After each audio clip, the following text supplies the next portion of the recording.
What opportunities exist for special needs students after they graduate from high school?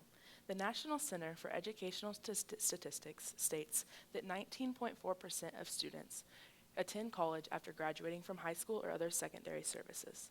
What about the other 80.6% of students? What opportunities are around for them? For the past 18 to 21 years of their life, they've been involved in an emotionally stimulating, caring, welcoming, and highly accepted environment, and now they're being left in a quiet room with little to no help, acceptance, or love. Why are we creating a society that cares about these students for the first portion of their life and then leaving them to decipher their own decisions for the rest? The CDC states that 1 in 4 people in the United States have a disability.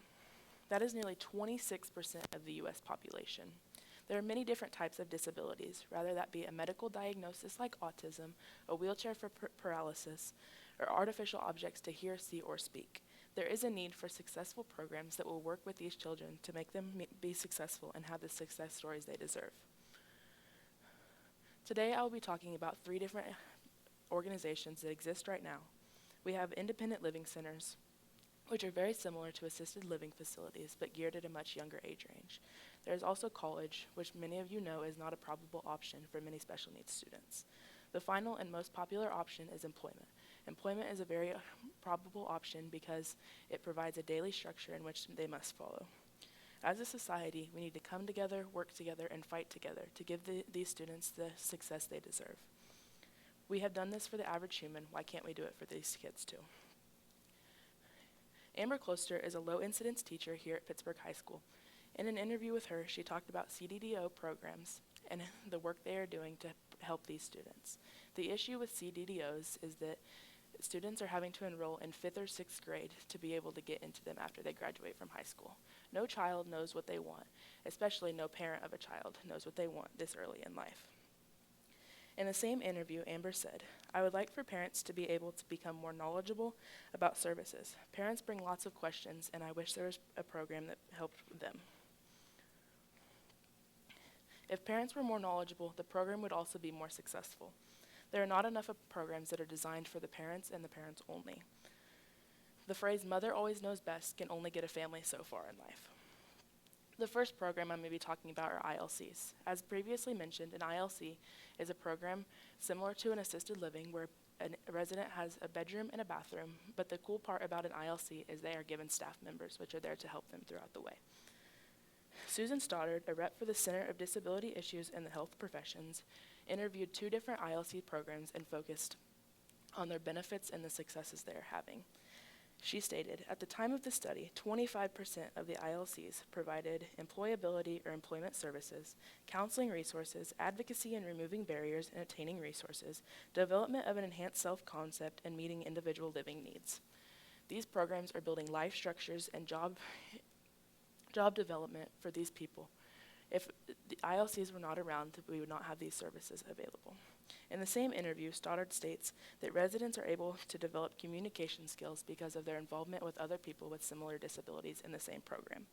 This is a very good initiative, but it is not being pushed to its full potential. In Pittsburgh, we are very lucky to have a very successful program called Mosaic. On Mosaic's website, they state, "Mosaic recognizes that people with intellectual disabilities desire and deserve greater independence and closer ties to the community. By developing and expanding community connections, we create new social, volunteer, and employment opportunities." We have 2 programs in Pittsburgh that can either be a live-in facility like Mosaic or just daily activities. Those are Class LTD and New Hope. Both of these programs are designed to help if the parents work or even just to give the children ideas and topics to do during the day. All of these programs are designed with great care for these students, but because of the limited number of accessibility, these programs are not being able to supply to everyone. The second option I'm going to be talking about is college. College is not a common option for many special needs students because they've already been in school for 21 years. They are also not fit to be in a classroom environment for that long of time. But why don't we have a program that's provided if these families want to send their child to college? Sage College is providing a fully online degree designed only for students with disabilities. With this being online, there are many pros and cons that come with that. These students are able to be online, which takes away the aspect of um, which takes away the aspect of social interactions that may be hard for them. A con of this is that they are having to deal with technology, which is not easy for them to understand. Behavior analyst Dana Reinecke quotes, "Most colleges have a disability office that is responsible for supporting students, but some special needs may go beyond what these offices provide. It is not the student's fault that they cannot attend college. Colleges feel that they are not knowledgeable about special needs.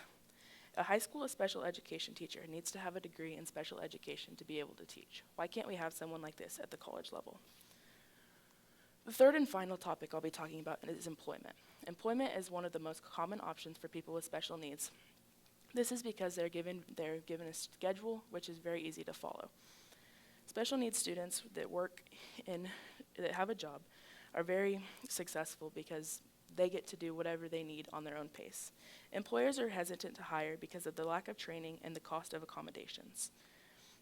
Alexis Henry, a member of the disability unit at the University of Massachusetts, claims, "Employers have greater concerns about hiring individuals with invisible disabilities than they have about hiring people with physical disabilities. These invisible disabilities still add many benefits to the workplace. Invisible disabilities are not a setback, but rather a push forward for the workplace." An occupational therapist at the University of Toronto states, "There are several benefits to hiring people with disabilities, including enhanced reliability, productivity, and lower turnover. These benefits are great to add to the work environment, and I wish more people would see that." In Pittsburgh, we are very lucky to have Walmart. We are very lucky to have 2 different Walmart locations because Walmart does a great job at hiring people with disabilities. There's a variety of jobs that people can hold at Walmart. Rather, they're in the back stocking shelves, which is great for people that struggle with social aspects. Or they can be up front as greeters for those people with special needs that really enjoy talking and have a happy smile when you walk in the door. Many people with special needs are very excited and enjoy what they do, so being a greeter is a great position for them to hold. Walmart is providing an awesome opportunity, but they need to employ more or have more people that are willing to hire. There are many success stories of people that have autism. One of the big ones that I found while researching this topic is Anita Lesko. Anita Lesko was a radiologist, anesthesiologist, and she was not diagnosed with ASD until she was 50 years old. This may seem like a different story than many others, which it is. Most people that are diagnosed with a medical diagnosis like autism find out early in their life, but Anita did not find out until she was 50. Her story is one of many success stories that people can look forward to and benefit greatly from. It should not matter if a person is in a wheelchair or has autism. They all deserve success. We cannot have a success story like Anita's without our help and our desire to help them out.